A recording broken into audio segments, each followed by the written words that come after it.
أهلا وسهلا ومرحبا بكم. اليوم هو يوم فرح، اليوم هو يوم فرح، فلنفرح ولنبتهج به.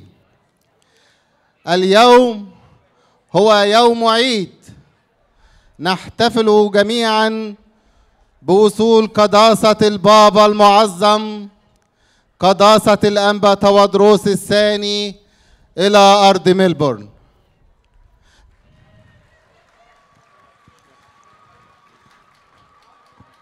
لا، عايزين أحسن من كده على فكرة، ده ما ينفعش. نحتفل جميعا بوصول قداسة البابا المعظم الأنبا تودروس الثاني إلى أرض ملبورن.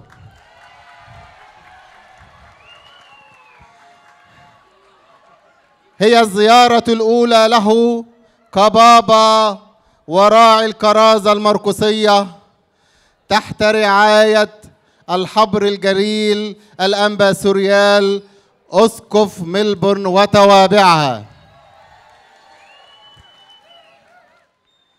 الرب يحفظ لنا حياتهما سنين عديدة وأزمنة سالمة مديدة. Good morning, ladies and gentlemen, and welcome to this very special occasion, an historical event celebrating the visit of His Holiness Pope Tewodros II, our Pope of Hope. It's been 15 years since our Pope Shenouda has come to our country, and only our second Pope to come to Australia. So get excited. Sedna will be coming, entering from here. So position yourself where you can so you can see him, and get excited, and we expect you to make some very large noise. Meanwhile, while we're waiting for His Holiness to arrive from the airport, we'll be sharing with you some hymns. So please feel free to join us and enjoy. We've had some technical issues with the music, so it's still coming along, so I hope you don't mind a cappella style. Okay. Great. Thank you.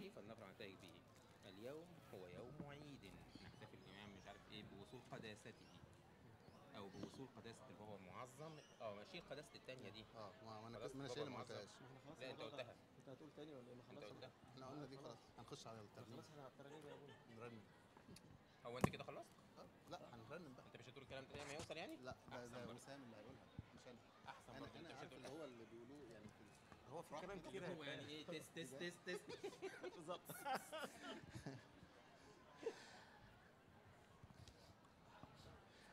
يا جماعه هنرنم مع بعض دلوقتي ترنيمه كلنا تقريبا عارفينها.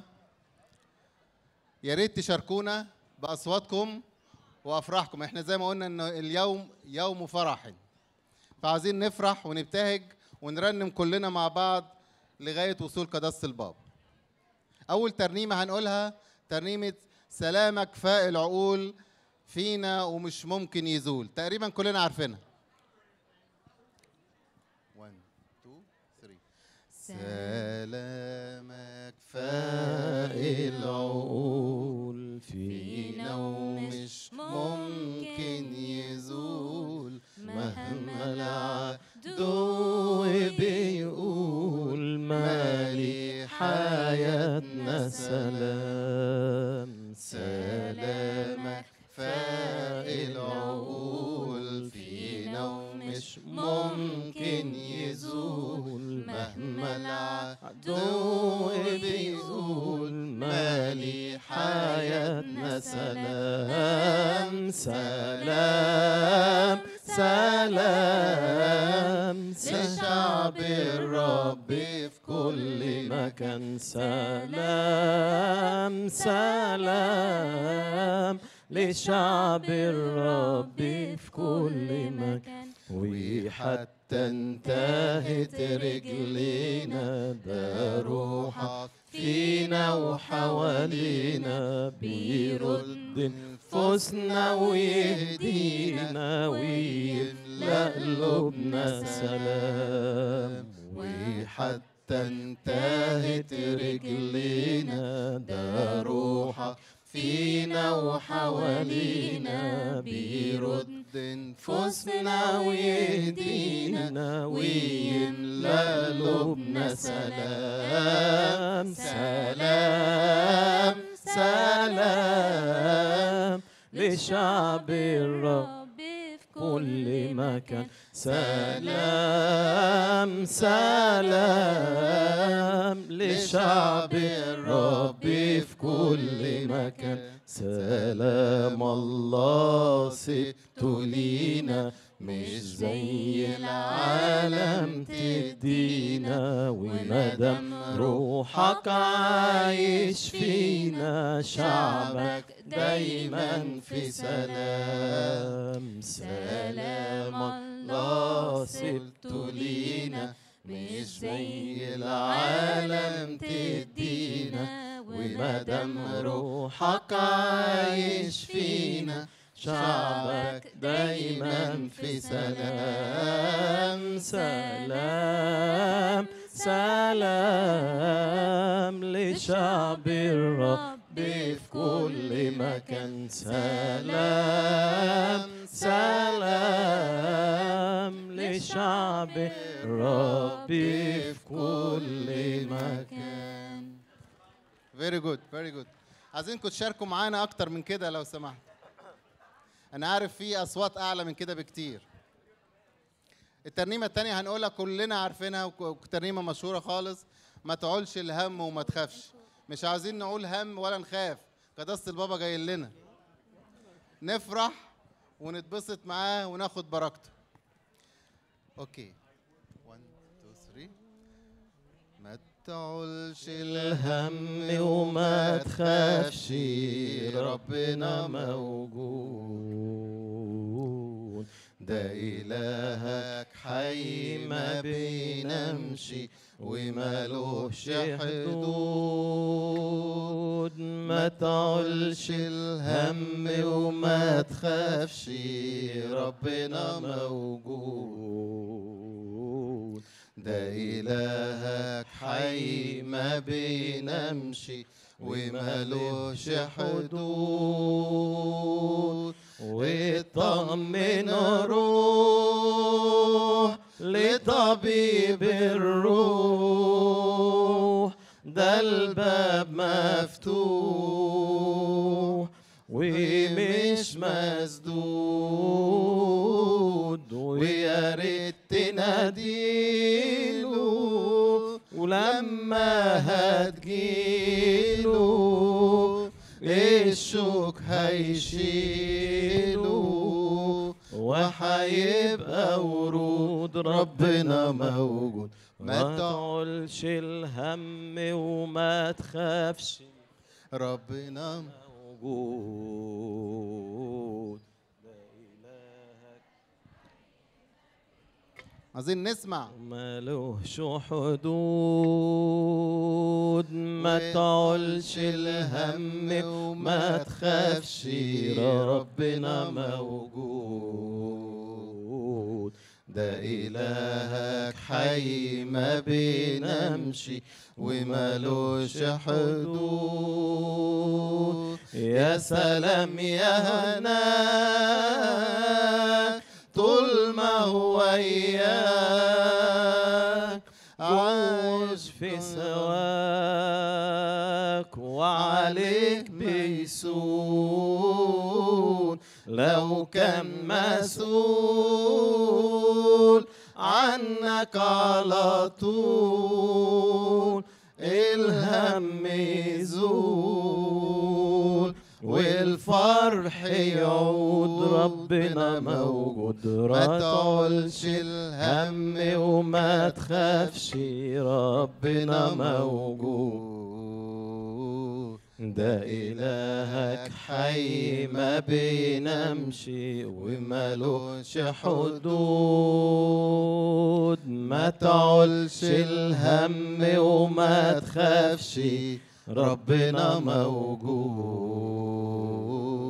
ده إلهك حي ما بينامش ومالوش حدود، لو ماسك فيه ومسلم ليه عمرك وعليه على طول مسنود،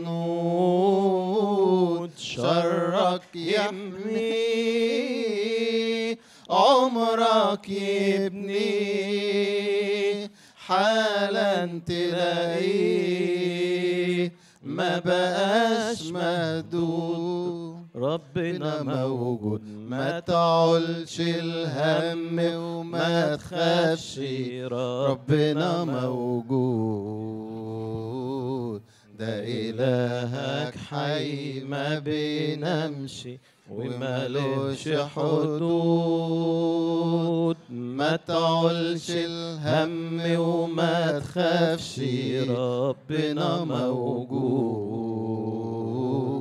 ده إلهك حي ما بينامش ومالوش حدود.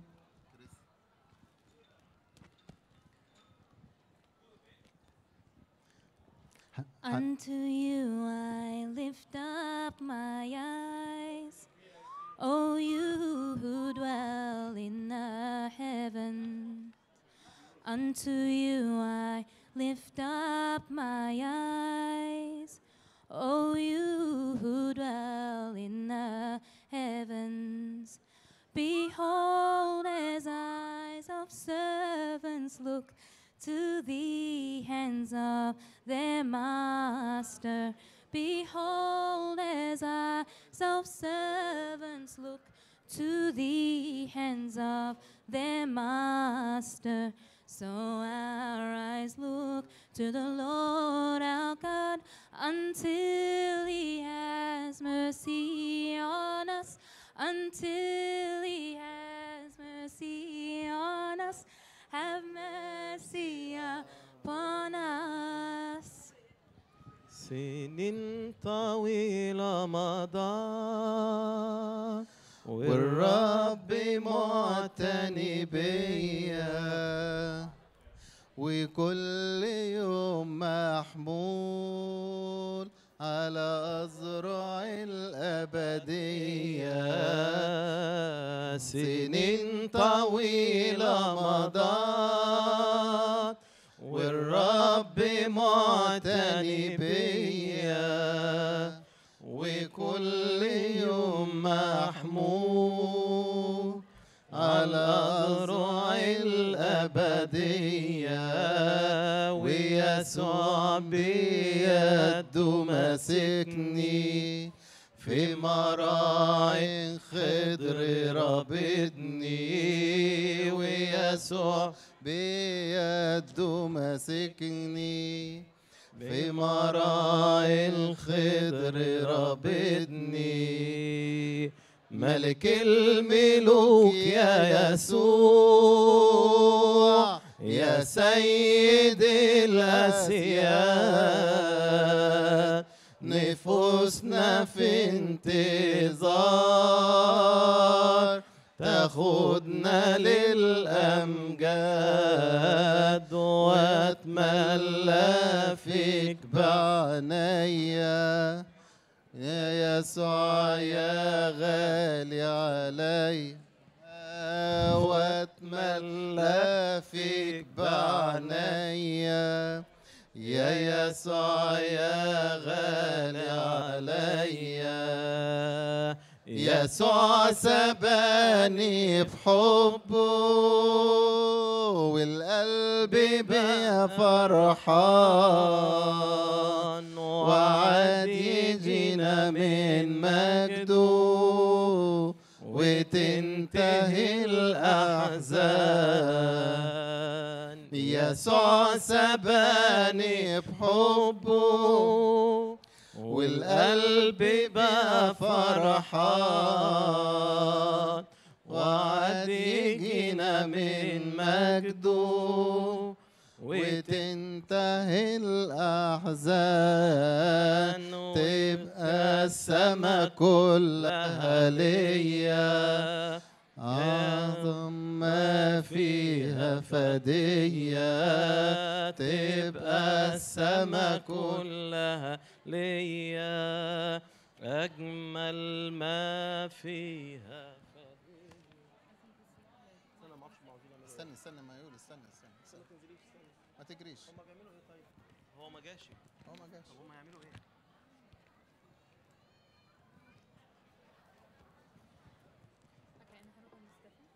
انا ممكن نقول كنيسة القبطية مثلا طب مثلا ماشي ممكن فرحة اقول الشعر قولوا كيس طبعا So I think هم هيقولوا ما اعرفش الشعب. هم Okay, we need to stop. خلاص ننزل وخلينا واقفين لسبب ان هو يمكن لسه ما جاش هو بيبراكتس شاوروا لوسام كده ليه بس وسام بالنضاره ده قولوا ننزل ولا بلاش؟ صوت وحش قوي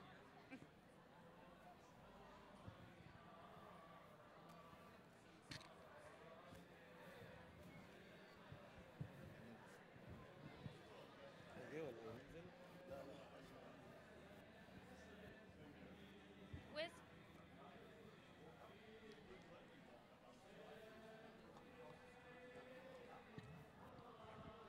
okay.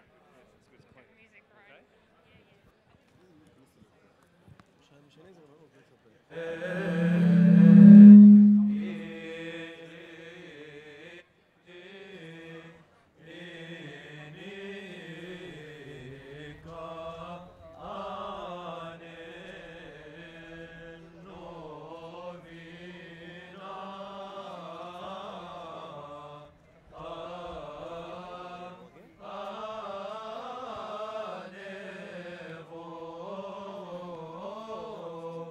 All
Testing 1 2 1 2 1 2 testing.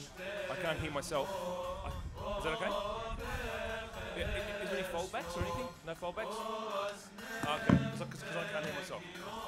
It's loud? Okay. Can you all hear me? Can the people hear me? Wow. Can you hear me? You can't hear me. You want louder?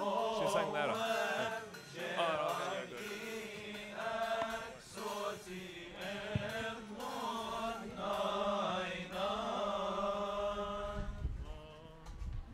تعالى بقى هات المايك بقى.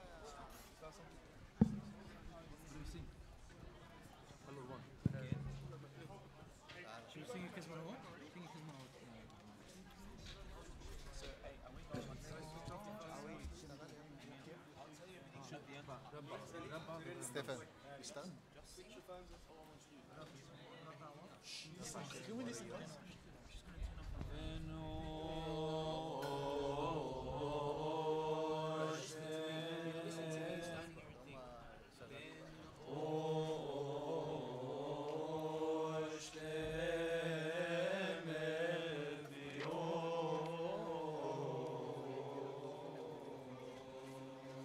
Why are you dragging on?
sa aji epetayo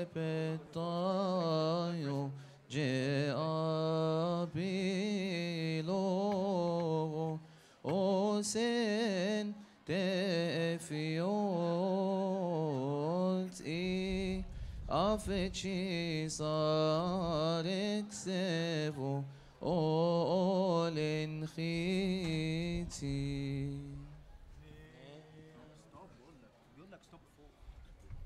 Ladies and gentlemen, can you all hear me? Yes? Put your thumbs up if you can hear me clearly. Okay, so that's not everybody. Just letting you know, His Holiness has just hit the freeway going against traffic, so I dare say he is not very far at all. Can I kindly ask you to prepare yourselves, come in close, there's plenty of room, bunching close. The ideal spots are at the front here. Can you all hear me? Yes? Okay. When I introduce His Holiness, he's come all the way from Egypt. We want to make His Holiness feel amazing. And the only way he will feel amazing, the only people that can make him feel that way is you. So I'm going to need you all, you'll hear my cue. When I ask you, let us show the world, because the whole world's going to be watching, when I say that, I want everybody to stand and with a full voice from the depths of your diaphragm, give us the biggest applause and the biggest joy that we can express to His Holiness. So prepare yourselves, get ready. We're talking 5-6 minutes away now. We'll see you soon. Thank you. I can hear myself now. Good champion. Thank you. Okay, now test. Okay, second row.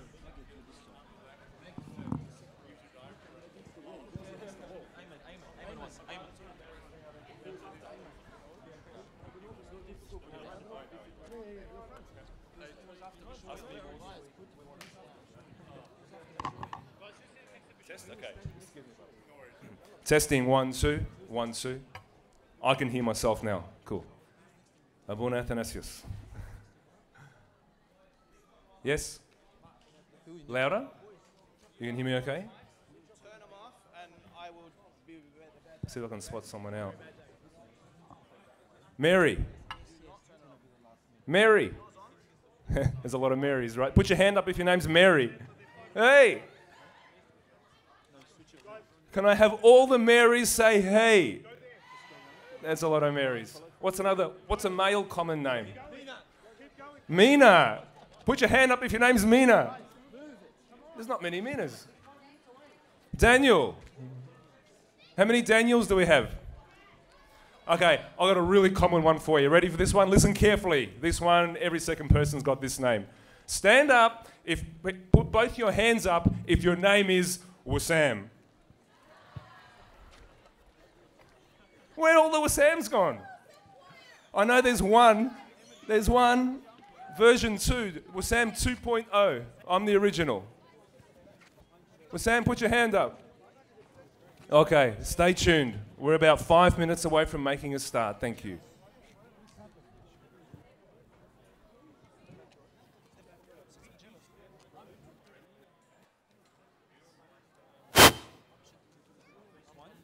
Hello?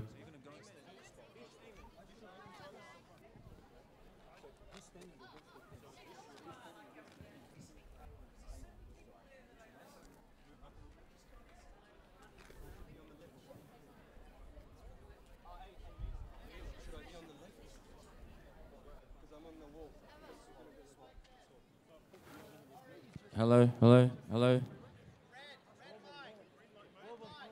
Red mic. Hey. Mic. Green mic, talk in your mic, man.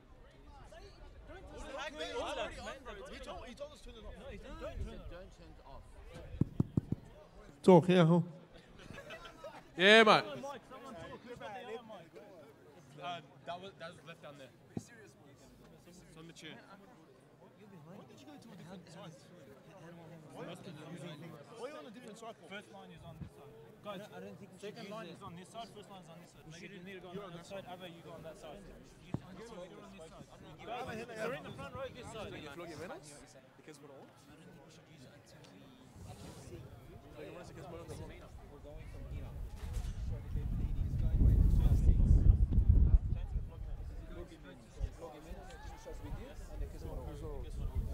They're separate, like red cup, yeah? After that.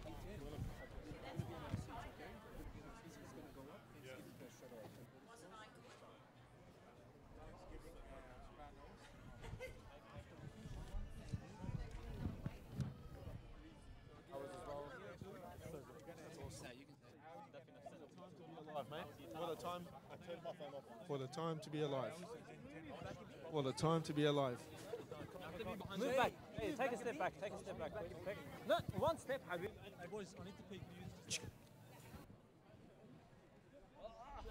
Step back. One step back. One step back. Mina, step back. Step back, please. Thank you. Man, Anthony, one step back, please. That's it. That's it. Thank you. You're the leader. Straight to the chairs. Don't go to the right. Do I step on the carpet or the same? Yeah, you're going on the red carpet. Come on. Are we going to walk on either way? Do you want to make either side about these Yes, yes. Either way of the carpet, either sides. Is it working? Why? Mina. Relying on you in that especially.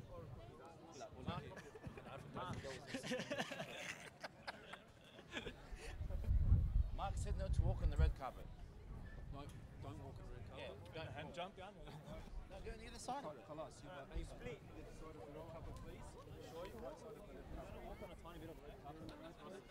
Hey guys, look up.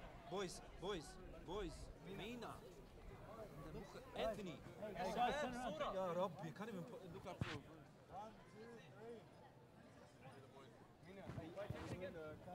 Hey, can we do my Snapchat? Straight to our chairs. Can we joke after we walk on? That was joking, but For the next half an hour, we've got to be serious. Boys, the whole world, the next 7 days. Doesn't even care. you have some ladies outside doing some pajarito. Anyone organized to do that?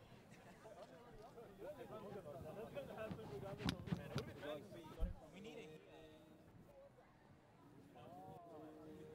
Guys, you're not starting. I am. Don't do things yourself. You did it again over there. I'm starting something and then you're not even here. It doesn't work like that. You wait for my sound, you wait for the tone, and then you. We need to join you straight away, like no lag. But you're gonna hear music. Yeah, you first. عمل أغنية بقى. Verse. عمل أغنية. Don't shout. We don't have to sound loud. We'll look at mics. We have to be men. We can't sing from our stomachs.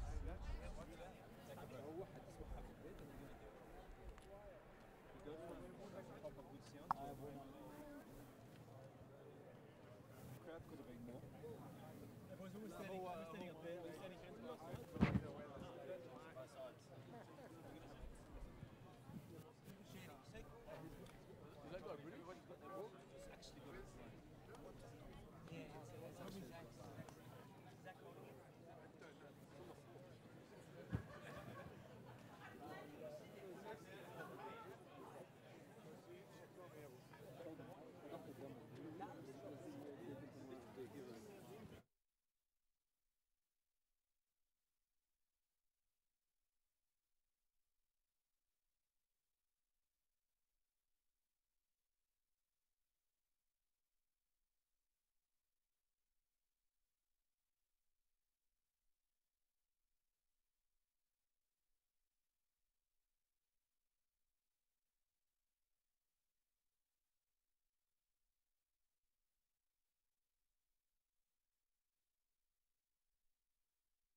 So what I don't want to see is empty chairs at the front. His Holiness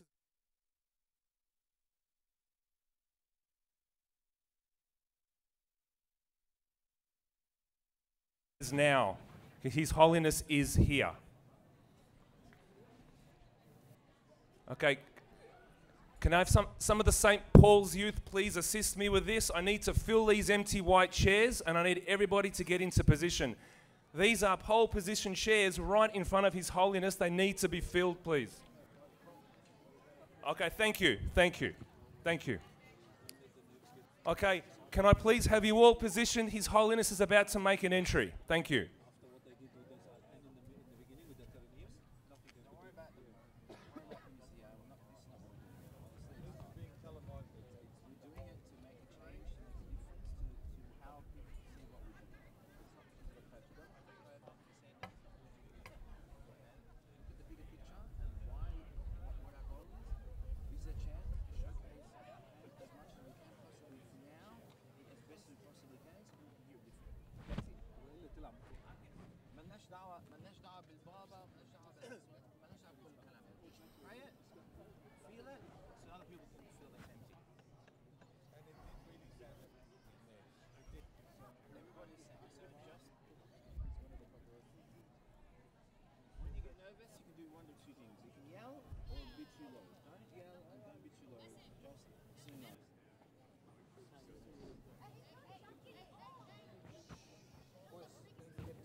By the way, when we come to say, start the Thanksgiving prayer, he's obviously going to say Abana Lazi, all of us together, Abana Lazi. One thing, one speed. Who's going to roll that name tomorrow, dogs?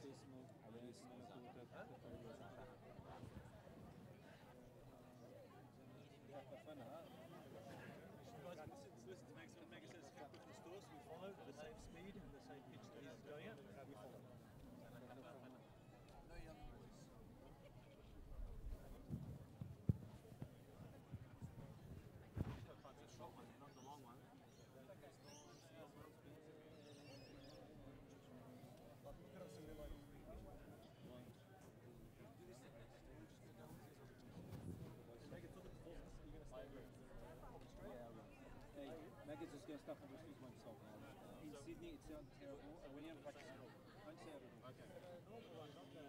Just don't. No one say anything. Don't say. Don't say. Oh, because those are really going to register. You want to say the whole thing now? That was a speech. Next year we have to do something other than everyone read.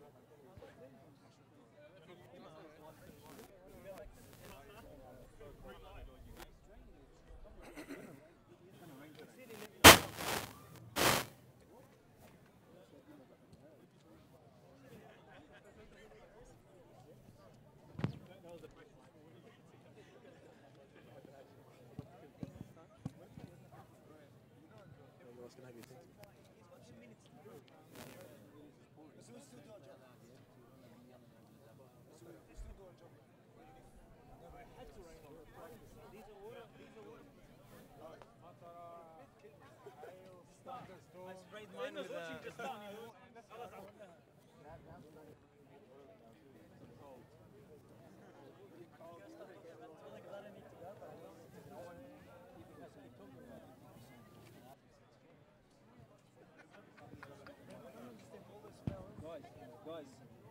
What's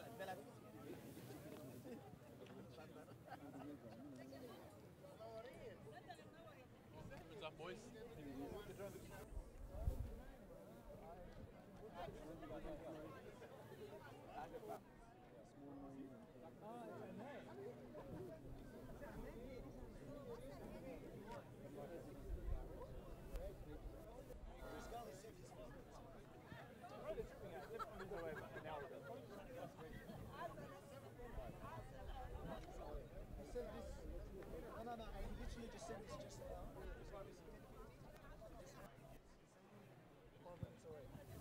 Oh, that wind. No,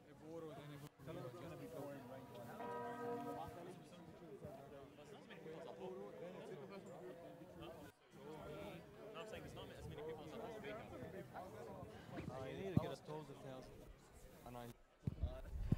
As in, it's too much or too little? How many are in Melbourne, guys? There's 2,000 here. There's 2,000. Just realized he didn't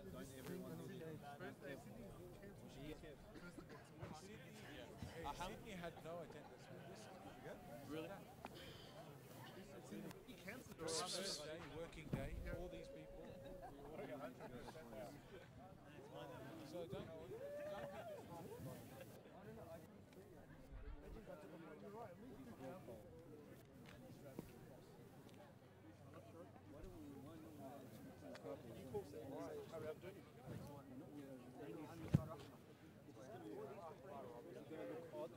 rows on the edge of the carpet.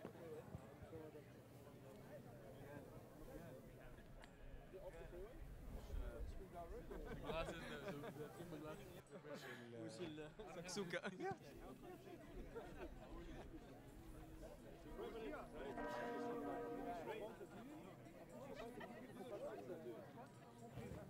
كده باسم انت كنت ماسك الفلاج في بابا كده كوسه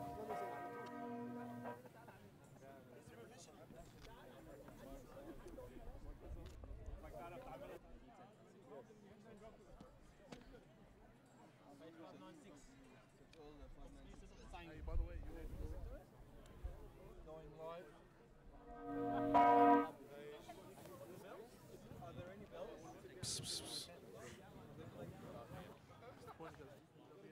The connect. He said don't switch off. It's Ayman. He said don't switch off. There's no one here. 596. Bro, I reckon you would have got more of a turnout because it's free course. Mine's right.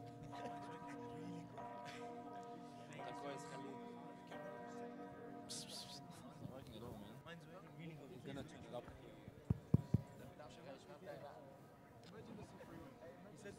He said don't switch off. Hello, hello. Security at the door like a bunch of noobs. They don't know who. Hello. ID, please.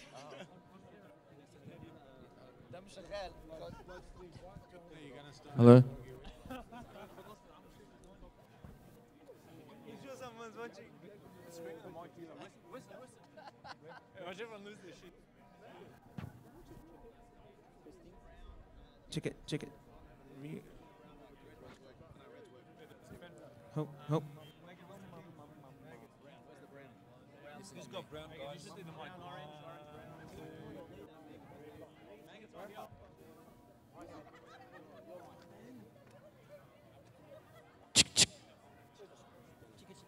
Psst, psst, psst.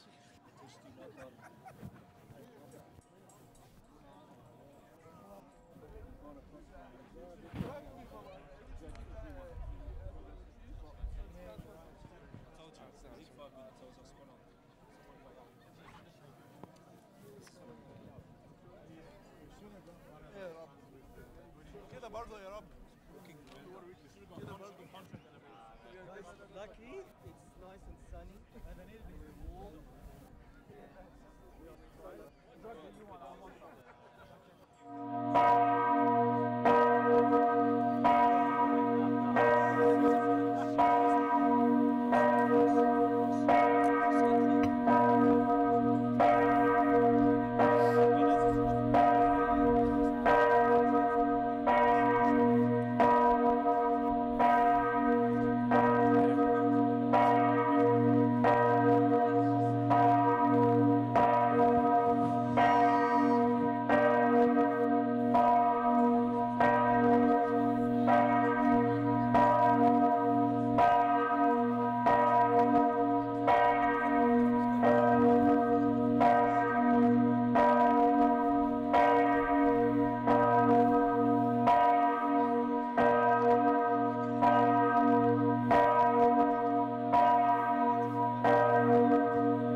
Flogi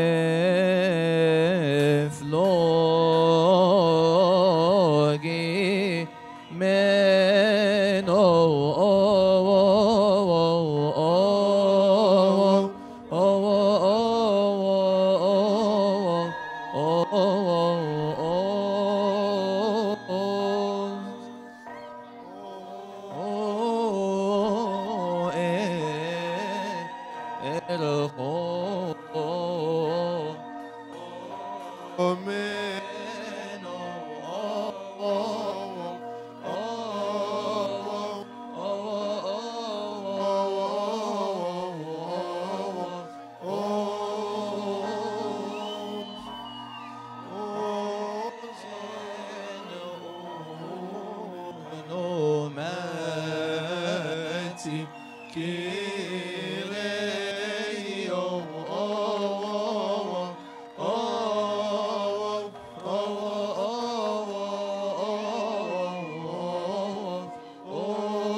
nioten episkopos ava Suriel nemne nioten episkopos liet kineman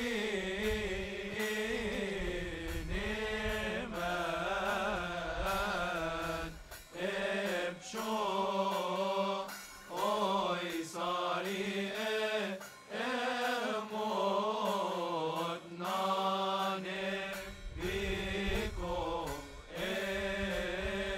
volente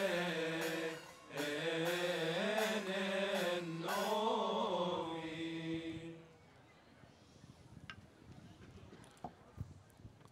أليس نماس أوسيوس بتير وبنتكراتور بانا جات رياس أليس نماس اللهم اجعلنا مستحقين أن نقول بشكر يا أبانا الذي في السماوات. قدس اسمك ليأتي ملكوتك تأكل مشيئتك كما في السماء كذلك على الأرض. خبزنا كفافنا أعطينا اليوم واغفر لنا ذنوبنا كما نغفر نحن أيضا للمذنبين إلينا ولا تدخلنا في تجربة لكن نجينا من الشرير بالمسيح يسوع ربنا لأن لك الملك والقوة والمجد إلى الأبد آمين. خم بخريستوس يسوس بنشوس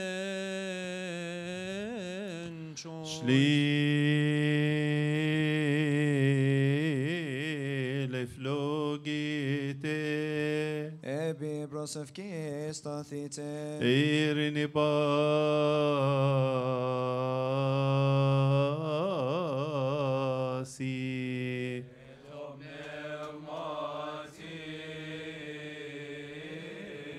Maren شبامة تطفن بريفر بسناني فوين نايت ابنوت بيوت بن شويس أو بنوت بن سوتيريسوس بخريستوس جافر اسكبازينيغون أو رويسنيرون أفرهيرون أفشبتنيرو فافتياسويرون أفتيتو تينا بنتن شريطاي ونوساي انسوف متروفوس انت بره ايرون خنبايوس وفاين منوتير انت بن انخ خنرين بين انجيبي بانتوكراتو أورب شويس بن نوتي Prosevek sasti Ifni b'shoy sefnuti bandokra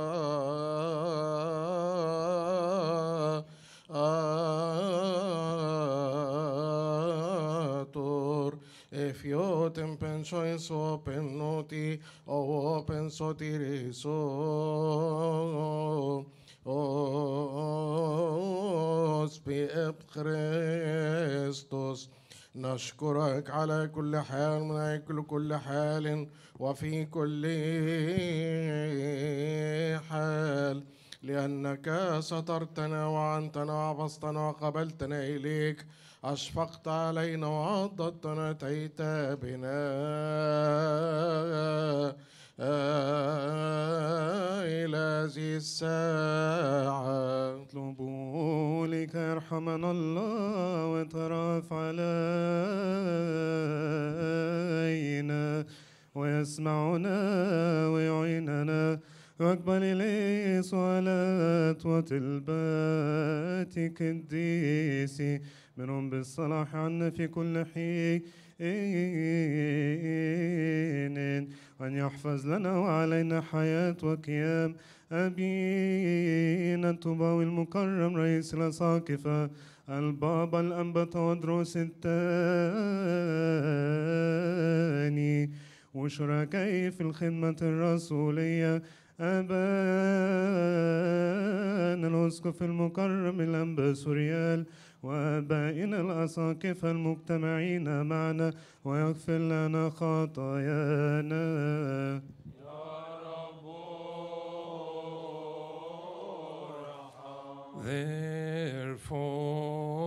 Therefore, we ask and entreat your goodness, O lover of mankind, Grant us to complete this holy day and all the days of our life in all peace with your fear, all envy, all temptation, all the work of Satan, the counsel of wicked men, and the rising up of enemies hidden and manifest. انزعها عنا وعن سير شعبك وعن هذا المكان وعن موضعك المقدس هذا. But those things which are good and profitable do provide for us, for it is you who have given us the authority to tread on serpents and scorpions, upon all the power of the enemy.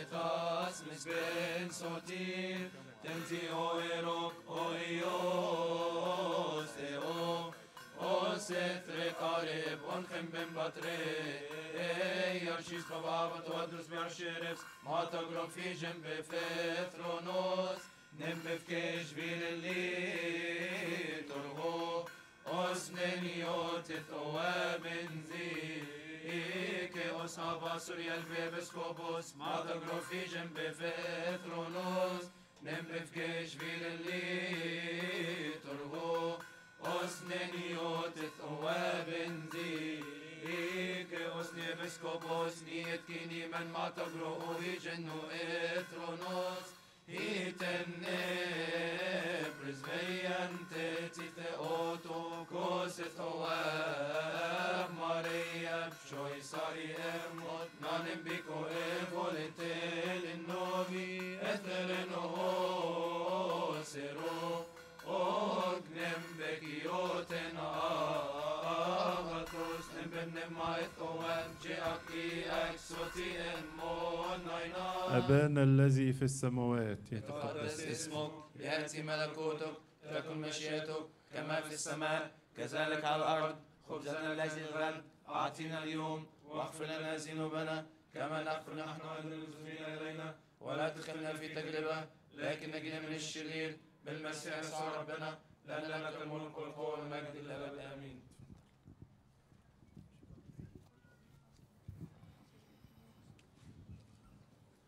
Before we get started, I would like to acknowledge the traditional owners of the land where we now stand and pay respect to their elders past, present and emerging, and acknowledge the important role Aboriginal and Torres Strait Islander people continue to play within Australia. Good morning, Melbourne. What a glorious day this is. Thank you for your prayers. The rain has stopped, and how happy are we today? What a beautiful day. What a glorious day. What a splendid day it is. The sun is coming, His Holiness. The sun is coming.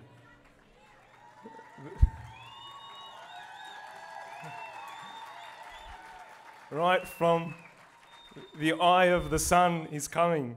So it's a glorious day. This is the day that the Lord has made indeed. Let us really rejoice and be glad in it. Dear Melburnians, you know the world is watching us right now. The world is watching. Let us all show the world our fervent love for our dear and beloved Pope.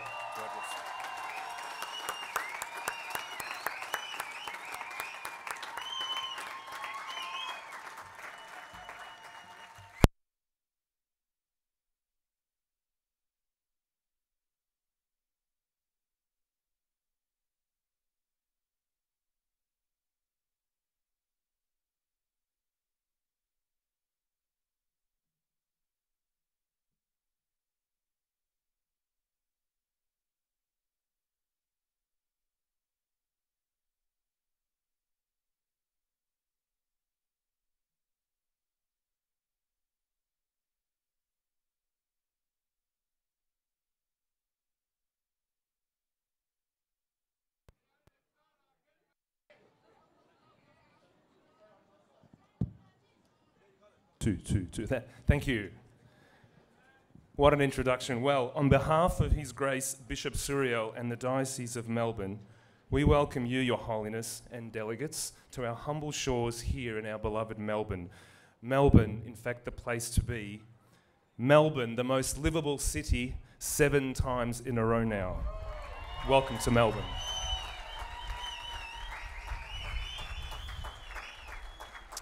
In fact, it is here in Melbourne, on this very soil, that the late, very Reverend Father Mina Namatullah celebrated the very first Coptic liturgy in this awesome country of ours on the 26th of January 1969 on this very soil.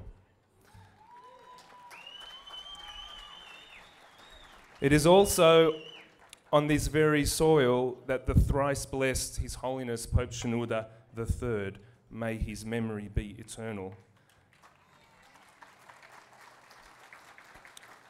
established the very first patriarchate here in Australia some 46 years ago in 1971, a very dear year of the enthronement of His Holiness Pope Shenouda, and also the year of my birth. In that wonderful year, His Holiness established the first patriarchate here, and His Holiness Pope Shenouda III taught us all that a church without youth is a church without a future. He also taught us that youth without church are youth without a future.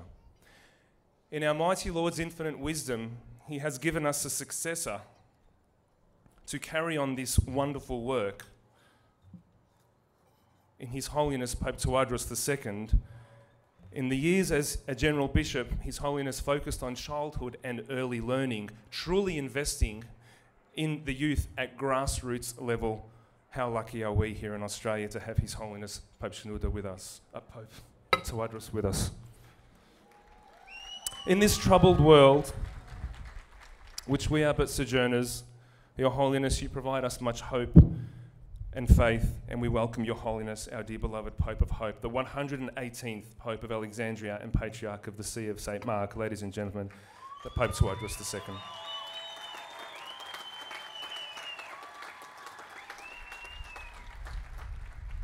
We are indeed honoured, Your Holiness, to have your delegation with us on this special day, and we would like to mention each one of them by name and welcome here to Australia. First of all, His Grace Bishop Daniel, Bishop of Mahadi.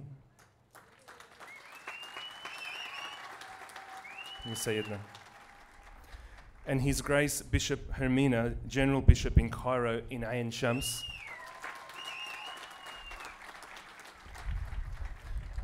We are blessed also to have 2 of the papal secretaries with us today, the Reverend Father Angelos Ishak, and also the Reverend Father Amonius Adil. Welcome. Thank you for blessing us today. Of course, the wonderful papal deacon, Deacon Wagith Sobhi. It's good to see you in real life. I've been watching you on YouTube this week. And indeed, our media officer, Miss Irini Wagdi. Welcome to Australia, welcome to Melbourne, thank you for coming. We'd also like to welcome some special dignitaries in attendance this morning. His Grace Bishop Daniel, Bishop of Sydney and affiliated regions.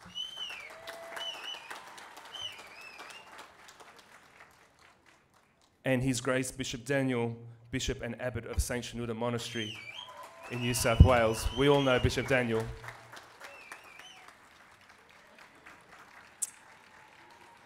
Thank you also for the Consul General of the Egyptian Consulate, Mr. Mohammed Fakhri, for joining us here today as well. Thank you. We also have Dr. Michael Hallam, the Dean of St. Ignatius Theological Academy in Sweden. The Very Reverend Joseph Gubran, Rector of St. Ignatius Orthodox Cemetery.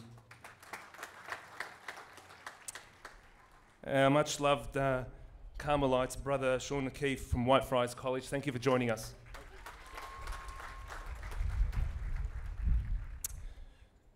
One of our councillors, Sam Hazib, the Mayor of the City of Casey. Welcome. Good to see you.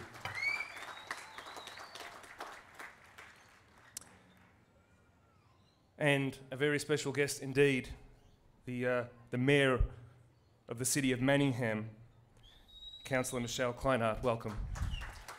Thank you, Madam Mayor. Also blessed to have with us Councillor Mike Zafiropoulos, Deputy Mayor of the Keynote Ward, with the Order of Australia for his extensive voluntary work. It's an honour to have you with us. Thank you. And also take this opportunity to thank all the Heidi Ward councillors and the Kunung Ward councillors and also the Mullum Ward councillors this morning. And Sayedna, the sun really is out now. It's beautiful. It's beautiful, yes. We welcome you all and thank you for your attendance and sharing in our elation and our joy on this splendid day.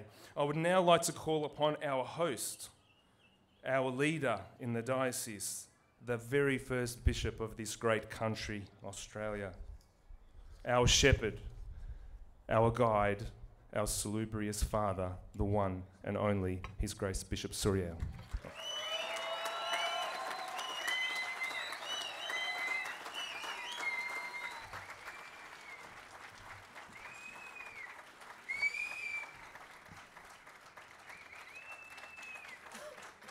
Your Holiness Pope Tawadros II, Pope of Alexandria and Patriarch of the See of St. Mark, it is a great pleasure and honor, and I warmly welcome Your Holiness, our dear beloved Shepherd, the 118th Pope of Alexandria and Patriarch of the See of St. Mark, His Holiness Pope Tawadros II, to our spiritual home, the headquarters of the Diocese of Melbourne and its affiliated regions. Your Holiness, we are grateful that you have traveled so far to be with us today and to spend quality time with us as our loyal leader, who so generously shepherds and cares for his people. We welcome Your Holiness to Melbourne, which has been voted the most livable city in the world for the 7th time in a row.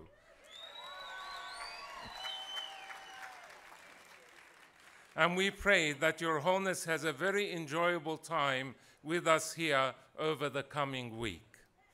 The words of Scripture which eloquently capture this joyous moment of having you in our very midst are, "How beautiful upon the mountains are the feet of him who brings good news, who proclaims peace, who brings glad tidings of good things, who proclaims salvation, who says to Zion, your God reigns. Your watchmen shall lift up their voices. With their voices they shall sing together," as mentioned in the book of Isaiah, chapter 52. Today marks the first visit of Your Holiness to the Diocese of Melbourne as Pope of Alexandria and Patriarch of the See of St. Mark.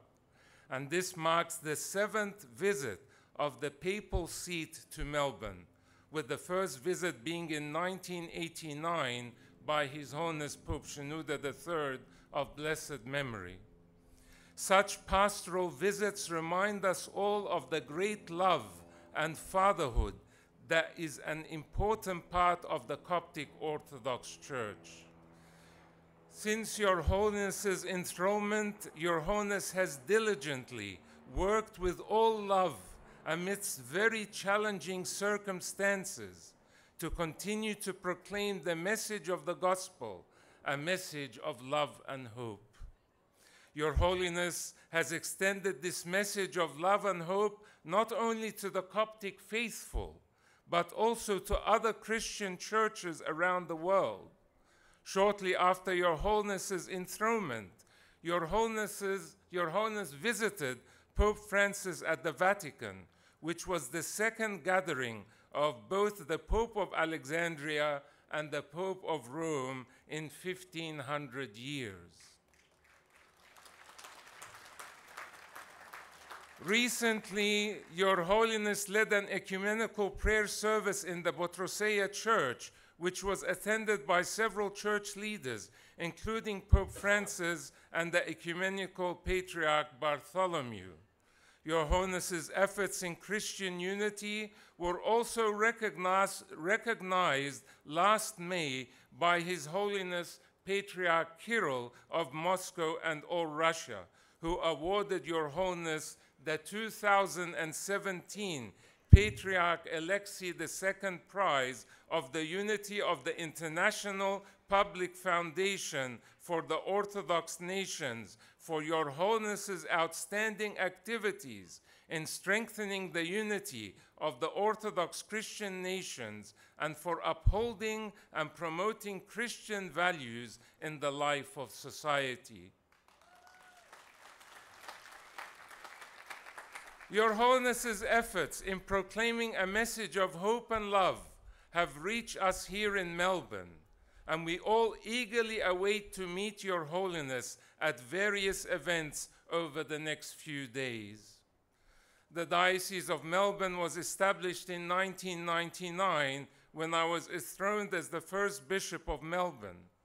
However, our Coptic migrants began arriving in Australia from the mid-1960s onwards, and I myself was one of those migrants who came here in 1967 at the age of 4, and so a long 50-year history of the Church here, Your Holiness. These early migrants planted the first seeds of our Orthodox faith in this great southern land and set up the first churches, schools, monasteries, and vibrant parishes. Your Holiness, during this week, you will see how our diocese has grown, matured, and navigated many challenges to become a thriving and dynamic contributor to the moral fabric of our local communities and broader Australian society. Your Holiness's visit to the Diocese of Melbourne began in Canberra yesterday, where Your Holiness witnessed a solid respect and appreciation conveyed by Prime Minister Malcolm Turnbull and other civic leaders, along with high regard which they hold for the works and achievements of the Coptic Church in this country. Our political and diplomatic leaders in Melbourne are also ready to welcome Your Holiness to our wonderful city with open arms, with a view to forging bridges of peace between our nations and supporting the land of Egypt and its people in any way that they can. Indeed, it was a joy for us to meet with the City of Melbourne Lord Mayor Robert Doyle this morning, and to hear Mayor Doyle affirm how the Coptic Church, and particularly the new Coptic cultural and spiritual hub at Eporo Tower, has provided a fresh injection of art, literature, multiculturalism, intellectualism, and faith in the Melbourne Central Business District.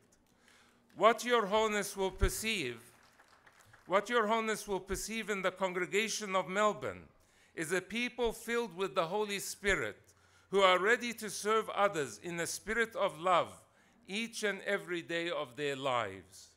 They serve with joy in their churches, their workplaces, their schools, their homes, and their communities, and I truly do not deserve to serve these people.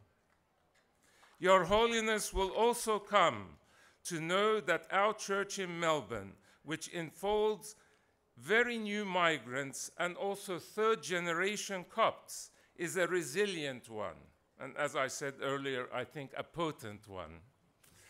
God has bestowed our people with many talents, and we have worked together to excitedly prepare many special moments this week, which include the following program highlights.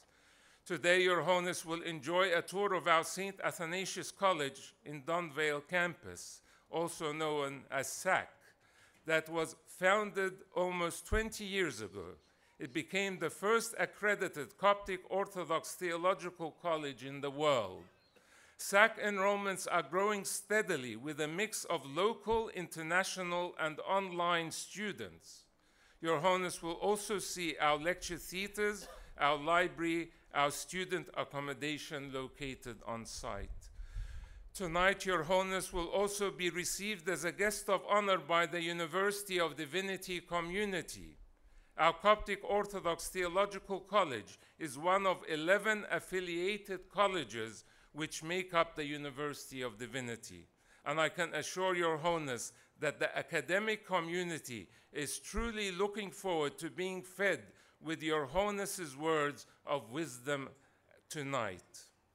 As the week unfolds, we will ensure that Your Holiness meets as many people as possible from the Melbourne Coptic community as we share in sacred and special moments together. We are honored to have Your Holiness consecrate and lead the Divine Liturgy for us at St. Mina and St. Marina's Church in Hallam, as well as the congregational meeting and Vespers at St. Paul's Cathedral in central Melbourne.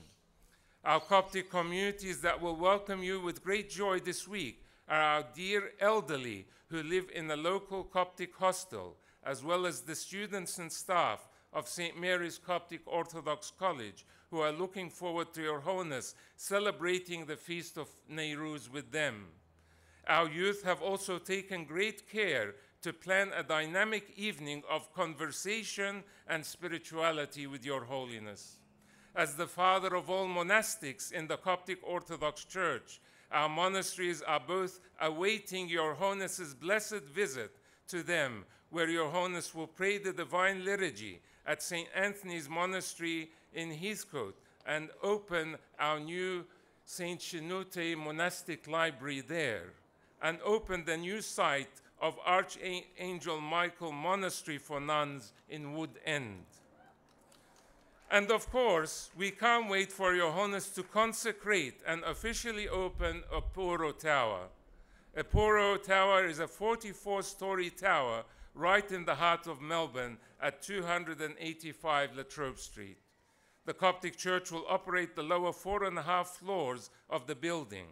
On this site, on this city site, the Copts will offer a new church called St. Verena and St. Bishoy, and we have an application in front of the Melbourne City Council currently to name the lane behind the tower St. Bishoy Lane, and I know that this is Your Holiness's intercessor, as it is mine as well.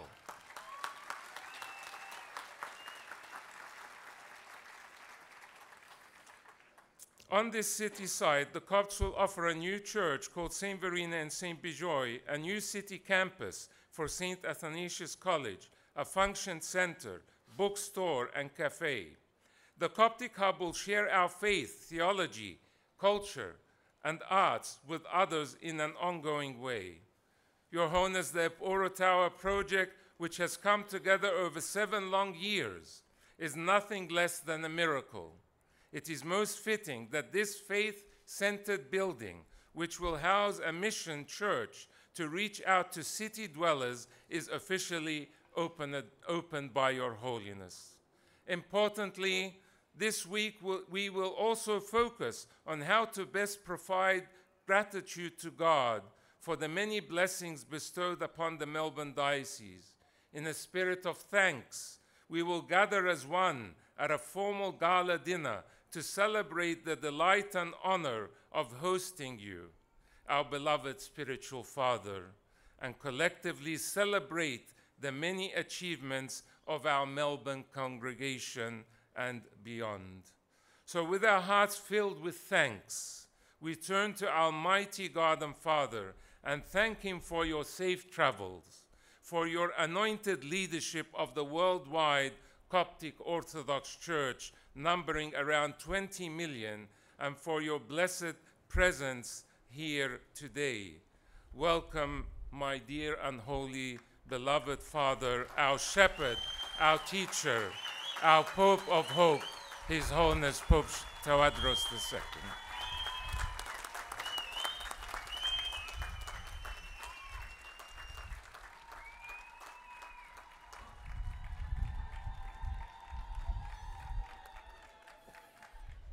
Thank you, Sayedna.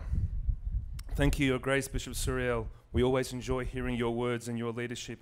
And on behalf of all of your children here in the Diocese of Melbourne, we thank you for your continued ongoing love and labour of love. You work so hard for us. Thank you, Sayedna. Our diocese here, the headquarters and home, is based here on this tranquil site that you're on this morning in 22 acres. And it's in one of the leading and most innovative municipalities here in the city of Manningham. We are privileged to have with us today the Mayor of the City of Manningham, and I would like to welcome Her Worship, Councillor Michelle Kleinhardt, please.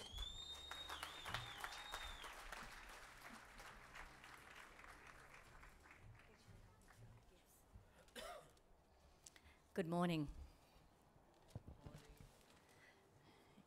I'd like to start by acknowledging the Wurundjeri people as the traditional custodians of the land we now know as Manningham.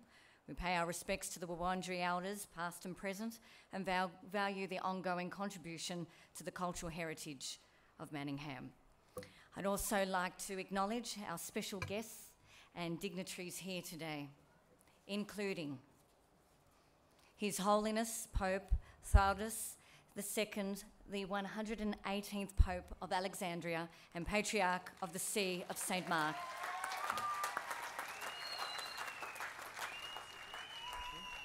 His Grace Bishop Daniel, Bishop of Mahdi.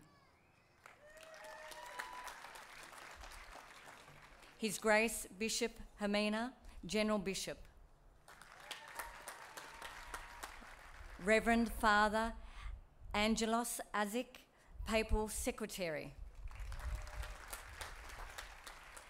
Reverend Father Amios Abdel, Papal Secretary.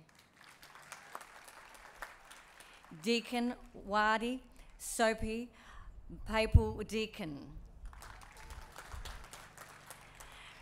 Miss Henry Wagi, Media Officer. His Grace Bishop Suriel, Bishop of Melbourne and affiliated regions.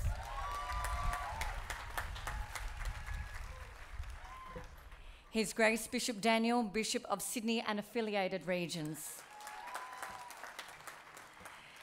His Grace Bishop Daniel, Bishop and Abbot of St. Shenida Monastery. Mr. Mohammed Fakhrai, Egyptian Consulate Counsel General. Mrs. Reem Sedron, Egyptian Consulate Consul. Dr. Michael Yellem, Dean of St. Ignatius Theological Academy, Sweden.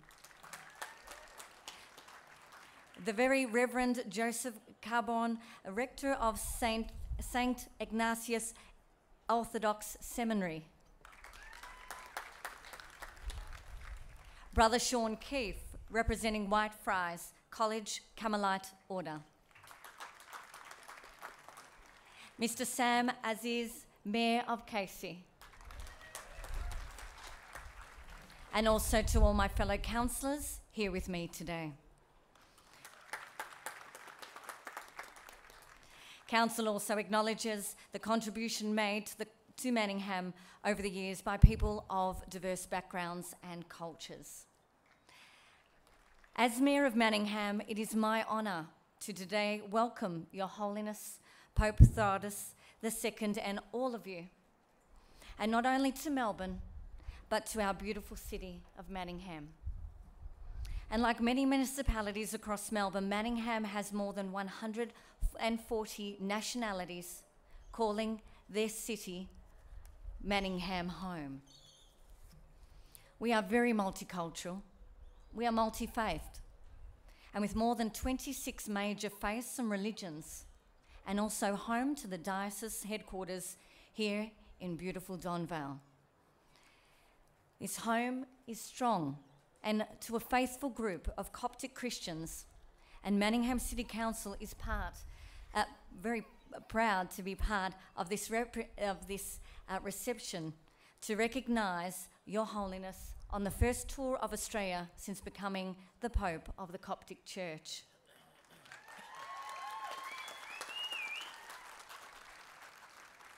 Manningham City Council prides itself on values and diversity, and this is reflected in how harmoniously we live as a city. Your Holiness, on behalf of the city, I'd like to present you with a few gifts. I'd like to present you with a special piece of artwork, the Yarra River Warrandyte. The Yarra River is a significant part of Manningham's history. Not only does the Yarra River in Warrandyte provide a unique setting for artists and residents, with a number of areas forming the Warrandyte State Park, it's popular for bird watchers, canoers, swimmers, walkers, bushwalkers, horse riding, cyclists, and more. This piece was created by a local ceramic artist and potter, Jenny Boyd, and I present Your Holiness with this piece of Manningham.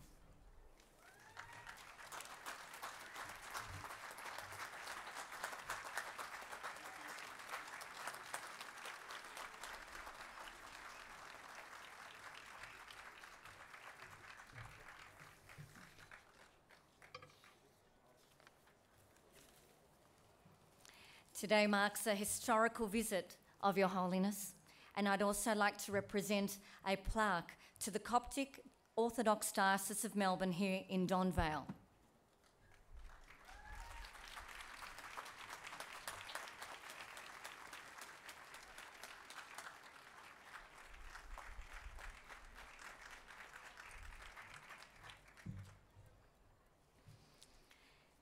And to all our dignitaries, I've also got a book to present on behalf of the city, which marks the history of Manningham, both from city to country. So that's to all.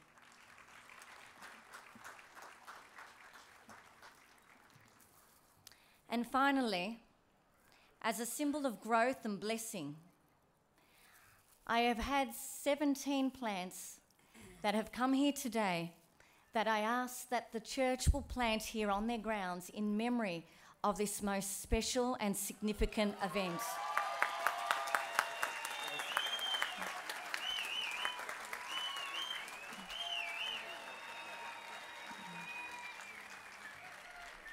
As the trees grow, so will the blessings of today come forth and spring beauty and life to you all. Thank you very much. God bless you all. Thank you.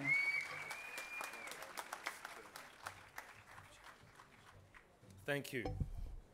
Thank you, Madam Mayor, for all of your continued support. You and your office continually support our diocese here in Melbourne. Well, the sun's really out now. Ladies and gentlemen, boys and girls, how are we going? We all good? Yes? I've got a very special person to introduce next. I might switch to Arabic there if that's okay. Is that okay? سادتي سيداتي أنساتي عاملين إيه؟ كويسين؟ Yes. بيقولوا إن مصر هي الدنيا.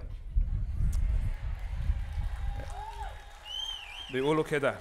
Where translation for the non-Arabic speaking people, they say that Egypt is the mother of all nations.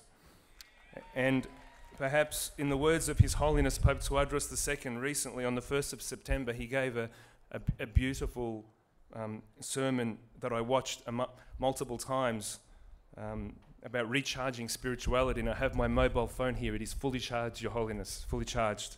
And His Holiness said that if Egypt is the mother of all nations, then Australia is her very, very young sister. So thank you. In your words, Edna. And as the Lord says, blessed is Egypt, my people. Indeed, we are blessed to have with us our very special guest, the Consul General of the Egyptian Consulate here in Australia, Mr. Mohammed Fakhri, and we'd like to welcome him to the lectern to share with us a few of his thoughts.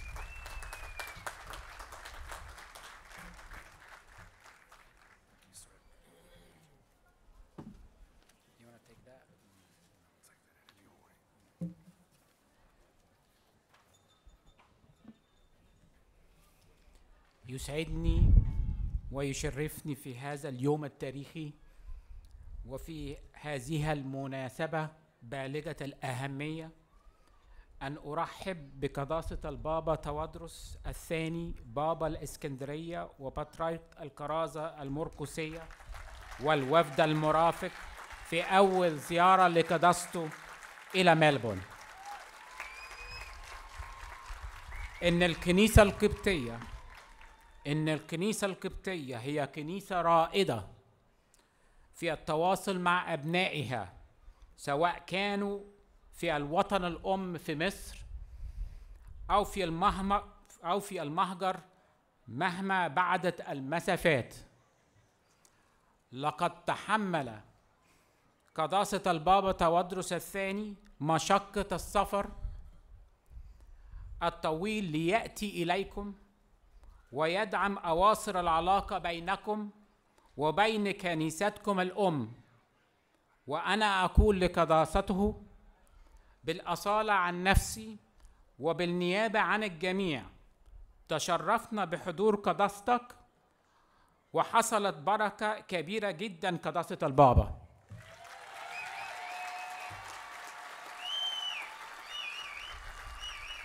His Holiness Pope Tawadros II, Pope of Alexandria and Patriarch of the See of St. Mark, His Grace Bishop Daniel, Bishop of Maadi, His Grace Bishop Hermina, General Bishop, our host, His Grace Bishop Suriel, Bishop of Melbourne and affiliated regions, His Grace Bishop Daniel, Bishop of Sydney and affiliated regions, His Grace Bishop Daniel, Bishop and Abbot of St. Chinuda Monastery, Reverend Father Angelus Ishaq, Papal Secretary, Reverend Father Ammonius Adel, Papal Secretary, Deacon Wagih Sobhi, Papal Deacon, Miss Irina Wagdi, Media Officer, members of the clergy of the Coptic Orthodox Church, Mr. Sam Aziz, Mayor of Casey, Miss Michelle Kleinert, Mayor of Manningham, other dignitaries who have failed to mention, distinguished guests, ladies and gentlemen. It is a great honor and privilege to welcome Your Holiness and the distinguished members of your delegation to Melbourne, which was recently named the world's most livable city for the 7th executive year.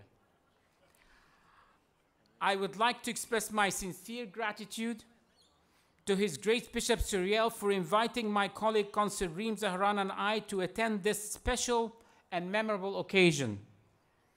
The Egyptian community in Australia is deeply honored by the visit of Your Holiness and has been greatly looking forward to this visit. I feel truly fortunate to be serving at this time as Egypt's Consul General in Melbourne and to have the opportunity to personally witness this historic visit. I am delighted to join today His Grace Bishop Suriel, the clergy of the Coptic Orthodox Church in Melbourne, members of the Egyptian community in the state of Victoria, the dignitaries and guests in attendance, and welcome Your Holiness on your first visit to Australia since being enthroned in November 2012.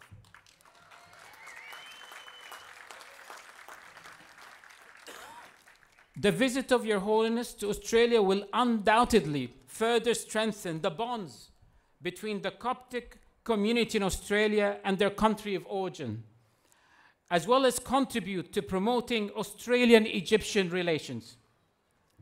Ladies and gentlemen, Egypt is the place where the Holy Family found refuge.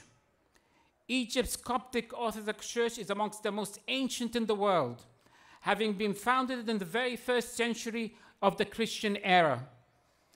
The role of the Coptic Orthodox Church in the development of Christianity is significant. It is worth noting that the Patriarchs of Alexandria played a crucial role in the formulation of Christian doctrine during the 4th and 5th centuries. Today, the Copts comprise the largest Christian community in the Middle East. Egyptian Christians are an integral part of Egyptian life. They have played a significant role in shaping Egypt's modern history and have contributed tangibly to Egypt's political, economic, and social life. We in Egypt are proud of the richness of Coptic heritage, and Copts continue to contribute today to every aspect of Egypt's culture. It is truly remarkable that in less than 50 years, the Coptic Church in countries of immigration, especially in the Americas, Europe and Australia has evolved to hundreds of churches, as well as numerous monasteries, theological seminaries, cultural institutions, benevolent and media organizations. The visits of His Holiness Pope Shenouda III overseas, particularly since his first visit to the United States in 1977, and the visits of His Holiness Pope Theodosius II overseas in recent years, have significantly contributed to assisting in this remarkable flourishing of the Coptic Church in the countries of immigration, and in promoting and preserving the strong bonds between Copts living all over the world and their homeland in Egypt. The tens of thousands of Egyptians living in Victoria have contributed to this state's great multicultural success story, and have contributed so positively to the advancement of Victoria while providing a bridge to Egypt and their family heritage. Ladies and gentlemen, the Egyptian government began in July 2014 to seriously implement a comprehensive economic reform program that has included difficult policy choices, such as significant reductions in energy subsidies, implementation of the value-added tax, and the liberalization of the exchange rate, which have contributed to reducing the fiscal deficit and help free up public resources for much needed social spending on health and education and growth enhancing investment to create jobs. Significant investments have been made and are being made in major projects in Egypt, such as the development of the Suez Canal region, the new administrative capital, and the reclamation and development of 1.5 million fadans, as well as in expanding and developing the infrastructure. Ladies and gentlemen, despite the barbaric and despicable terrorist attacks that took place in Egypt in recent years, and particularly in the last 10 months, Egypt's long history is clear testimony to the resilience of the Egyptian people to remain united in the face of such a diversity, in the face of such adversity, excuse me. The Coptic Orthodox Church has always played an essential role in maintaining and promoting Egyptian national unity. Egypt's military and police have made significant progress in combating terrorism and have succeeded in largely containing most of the activities of the terrorist groups to a small part of northern Sinai. However, Egypt's President Abdel Fattah el-Sisi and the Egyptian government firmly believed that only a global comprehensive approach can be effective in combating terrorism in the long run, and that this strategy must go beyond security and military measures. This comprehensive approach encompasses political, ideological, and developmental aspects, including political, economic, and social reform, as well as improving the education system and reforming the religious dialogue to correct misinterpretations of religion. It is also essential that states cooperate regionally and internationally to prevent the financing and support of terrorist groups, as well as achieve regional peace and security, including reaching a just, lasting, and comprehensive settlement of the Palestinian question.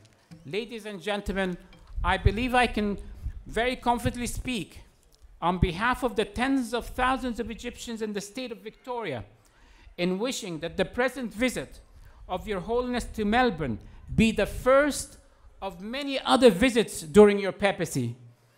Let me conclude by wishing Your Holiness and accompanying delegation a very pleasant and successful visit to Melbourne. Thank you.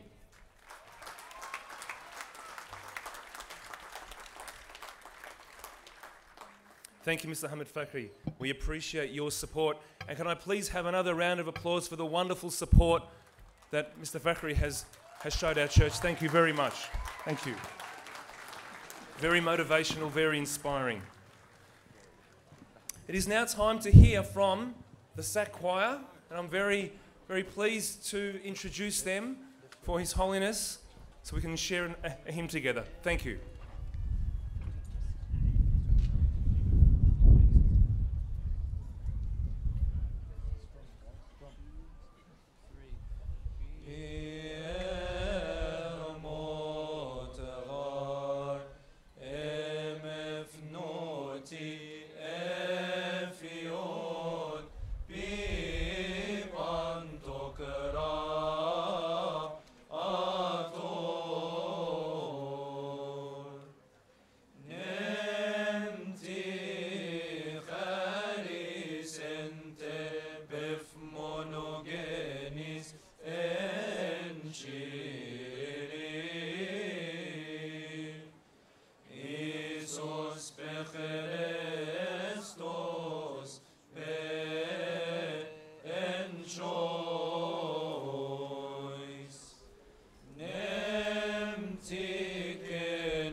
Μακαριός ενιώτε ταϊώτεν αρχιερεύς.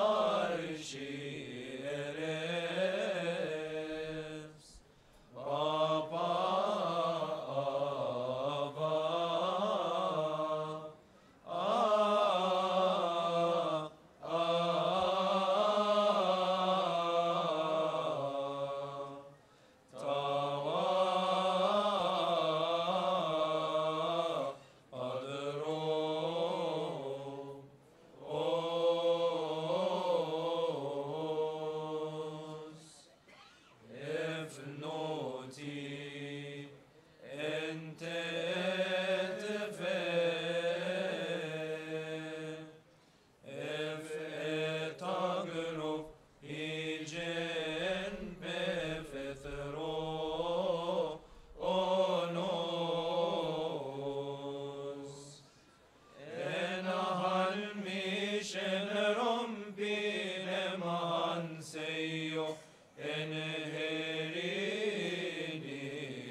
Thank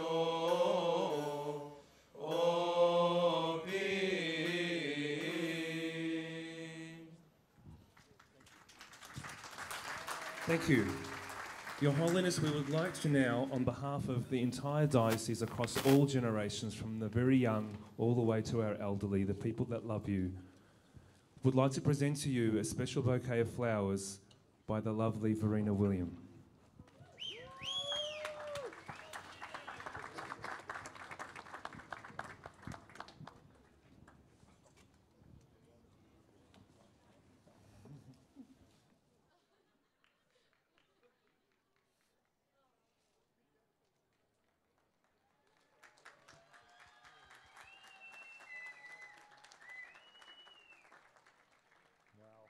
That's pretty special.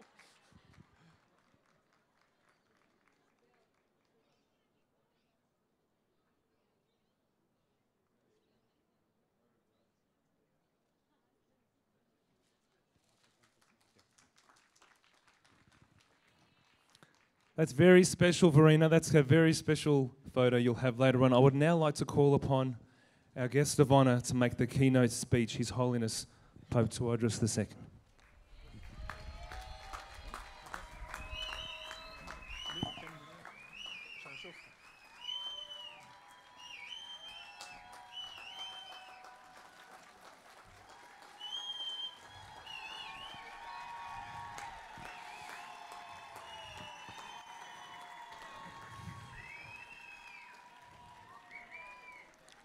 Good afternoon.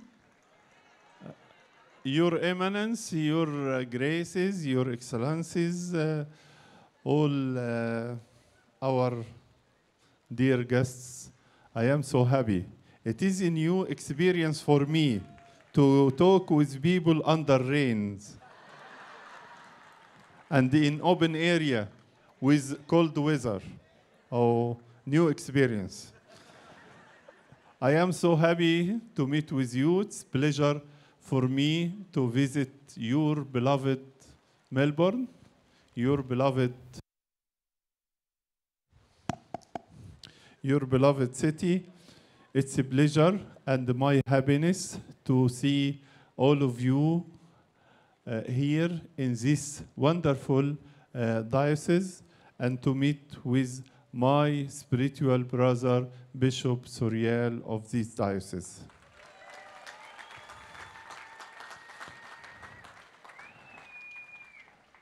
The Coptic delegations and the bishops here are sharing with me this happiness to visit you and to see all of you, all of your generations. And also I am happy that the first liturgy here was in Melbourne from about 50 years with Abuna Mina Na'matullah. أنا سعيد للغاية إن أنا أتقابل وياكم النهاردة وأنا مش عارف هفضل أتكلم لغاية ما المطر يعمل فيكم إيه يعني مش عارف لكن سعادتنا كبيرة خالص زرنا إبرشية سيدني المحبة للمسيح وقضينا فيها وقت جميل خالص وزرنا امبارح كامبرا قضينا فيها يوم شغل وعمل كتير وقبل زيارة السوراليا كنا في اليابان وقضينا في اليابان 4-5 أيام وكان في فرصة لتدشين أول كنيسة قبطية في اليابان وفي شرق آسيا بتعب ومجهودات نيافة أنبا دانييل مع كل الآباء الكهنة في الإبرشية. هنا في ملبورن هي المحطة الأخيرة في زيارتنا الطويلة دهيت لليابان واستراليا لكن بنفرح كتير خالص بكل الإنجازات. أولا بنفرح بالمكان اللي انتوا فيه دلوقتي مكان كبير وكان نيافة أنبا سوريال لما ابتدى قدم لنا في المجمع صور عنه وبروشور كده بيشرح هذا المكان. كمان فرحانين خالص وأنا شخصيا فرحان ويمكن ده أحد أسباب الزيارة افتتاح التور الكبير اللي عندكم اللي بيعتبروا نيافة أنبا سوريال إنه كميركل معجزة كبيرة خالص بهذا الشأن، ويكون للكنيسة القبطية هذا التواجد الجميل كمقر وكمركز للمطرانية. ربنا يحافظ عليكم، وتهيألي احنا هنتقابل بعد كده في الكنايس، مش كده برضو؟ هنتقابل؟ ولا مش هنتقابل؟ هنتقابل صح؟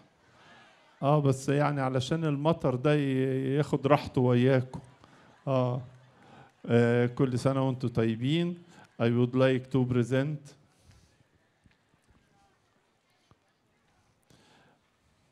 Your Excellency, Mayor, a special Coptic icon,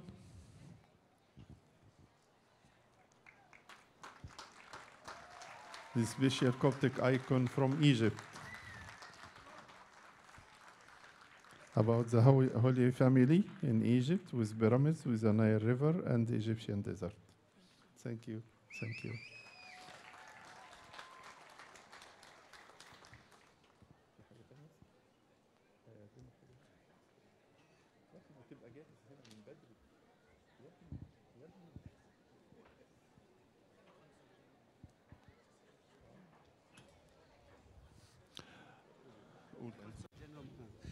The Consul General Mohammed Fakhri.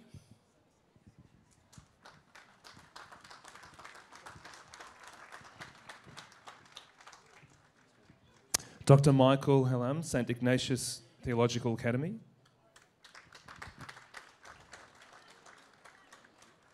The Very Reverend Joseph Gabron, Rector of St. Ignatius Coptic Orthodox.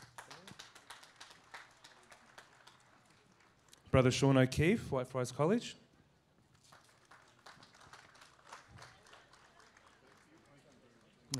Sam Aziz, Mayor of the City of Casey. And all the councillors, please make your way up, including, of course, the Mayor of the City of Manningham, Councillor Michelle Kleinart. Thank you. Yep. Oh, Khadat's ready. Sorry. Councillor Mike Zafiropoulos, Deputy Mayor, Kunang Ward.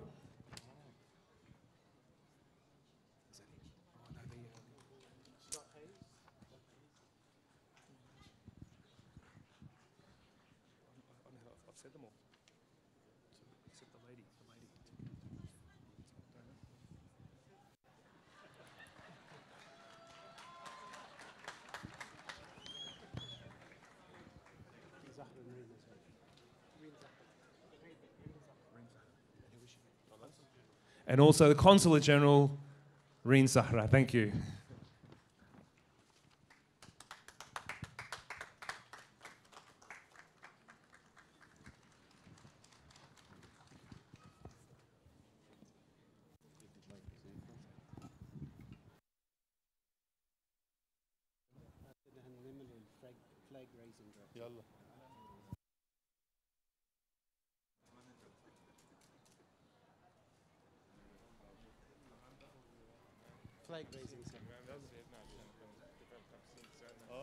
We now call upon His Holiness Pope Tawadros II to officially raise the flags and release the doves so we can officially declare his visit open.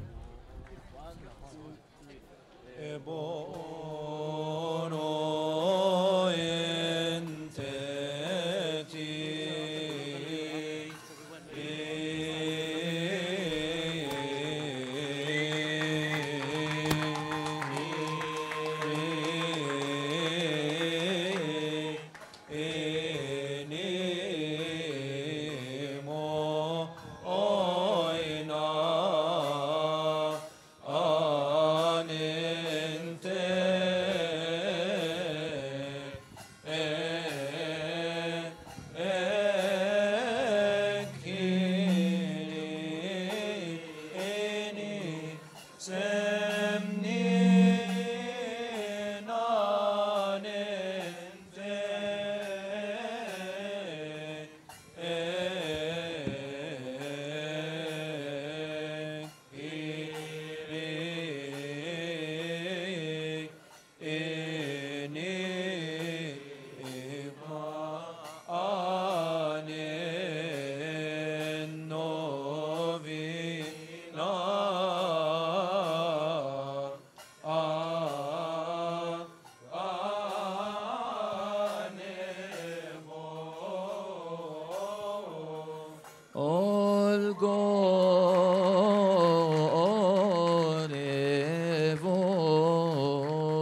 تبنيوت الطايوت العرش إرز بابا آفاتا ودرس نم بنيوت بسكوبوس آفا سوريال نم بنيوت بسكوبوس نيت كي نيمان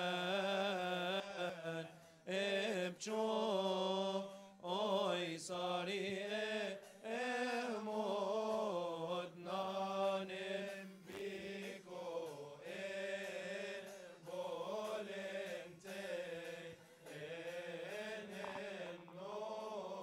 بسم الآب والابن والروح القدس الإله الواحد آمين. نبارك اسمك ونشكرك يا سيدنا الصالح من أجل كل نعمة وعطية. يتبارك اسمك في هذا المكان، تذكر كل الحضور وتذكر عملك في هذه الإبرشية، تبارك أولادك وبناتك وشعبك وقطيعك، تبارك عملك وخدمتك، وتعطينا يا رب أن نمجدك على الدوام. اذكرنا جميعا في مراحمك واغفر لنا خطايانا بشفاعة أمنا العذراء مريم والملاك الجليل ميخائيل والقديس العظيم ماري مرقس الرسول والقديس العظيم أثناسيوس الرسولي.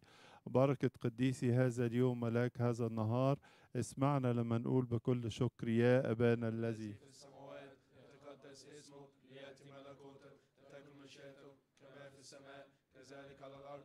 خبزنا الذي الغد أعطينا اليوم واغفر لنا ذنوبنا كما نغفر نحن أيضا المذنبين إلينا ولا تدخلنا في تجربة لكن نجينا من الشرير بالمسيح يسوع ربنا لأن لك الملك والقوة والمجد إلى الأبد آمين. سعداء ان احنا نكون في هذه الكنيسة وفي هذا الموضع وفي هذا المقر للإبرشية، إبرشية ملبورن وكل المناطق اللي تتبعها، وسعداء بعمل الله الكبير على ايد نيافة أنبا سوريال والآباء الكهنة والخدام والخادمات والأرخنة وبالنشاط. وطبعا اللي فيكم قديم يعني بقاله سنين كتيرة يفتكر كيف كانت البداية وإزاي تعب البابا شنودة عبر سنوات كتيرة وزيارات عديدة إنه يطمئن ويبني كيان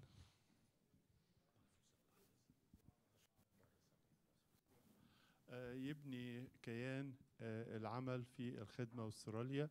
يبقى فيها إبرشيتين دلوقتي في ملبورن وفي سيدني، ويبقى فيها أديرة ومنهم دير رئيسه نيافة الأنبا دانيال.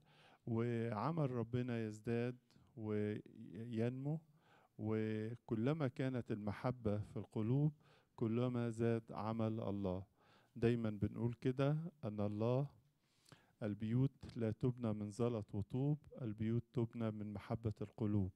فعندما تزداد المحبة في أي خدمة في أي كنيسة في أي مجتمع بالتأكيد عمل الله يزداد ويفرح الكل. ربنا يفرحكم ويكون وياكم شمامسة وإكليريكيين ممتازين وبيضربوا الدف كده بطريقة هادئة جميلة حلوة. طبعا هي دي الطريقة القبطية، الهدوء يعني. وآباء كهنة موقرين وشمامسة وخدام وكل الشعب. أنا فرحان خالص إن أشوفكم وأدينا وياكم ال4 5 أيام اللي باقيين لنا في الزيارة. كل مرة وأنتم طيبين، ربنا يخليك أبونا. طبعا بعض الآباء شفتهم قبل كده وزارونا كتير، أبونا أنطونيوس وأبونا مرقس وقدسك زورتني. العيب على الذاكرة بقى يا أبونا. ويعني بنفرح بيكم دايما، كمان في ضيوف أعزاء ويانا فرحانين بوجودهم ويانا.